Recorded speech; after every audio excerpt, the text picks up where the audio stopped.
opam jentrada tashlab ketyaptimi? Yo'q, bitta. Yana uchrashuvga chiqdingizmi? Kim u pastdagi qora botir? Bo'laji pochchen? Pochcham? Avval ukadan ruxsat oladi, keyin uchrashuvga chiqadi. Oyim, yetudim ukamdan ruxsat olib chiqiydi. Bir o'zim qilaman. Ya, kelin bolani qo'llarini ortib qo'ymaylik. Ya, bu bola narkoman bo'lmaydi. Nimaga bo'lmaydi? Bo'lmaydi dedimmi? Bo'lmaydi.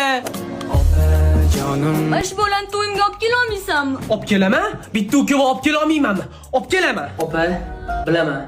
Baribir o'sha kun keladi. Lekin biling, men sizni yaxshi ko'raman. Onang menga qoladi, ilon. Maktab ham bitta qizning taassurotlari qanaqa endi? Qutulganimga shukur shu maktab bizdan. 11 yil o'qir ekanmiz, yana imtihon ham topshirar ekanmiz. Gilos, pechenega pul yo'q, ustozni to'ydir. Uf. Sigaret bering. Qizlar shunaqa asabim o'ynadi, yig'lab makiyajini oqizib, o'zi dardi opasidan oldin erga tegish. Guli ayniqsa senga tegishli bo'lgan. Ha, sevinch nima bo'ldi? Armon bo'lib qoldi. Maktab tugatib erga tegaman deydi. Mayli, ruxshon bor, meni kutadi. Ko'rishga ko'zim. Endi sinfdoshlar bilan yig'ilib kontra o'yna olmaysanmi? Ingliz tili ustozingni esla. Shunda ham maktabni sog'inmayman deya olmaysanmi? Aka, ayting, meni sinfdan sinfga qoldirishsin. Yo'q. Sinfdoshlarga jo'nating, yo'q, ketishmasin, yozib turishsin. Yo'q, qoch. Tugatmayman maktabni. Qo'yaman.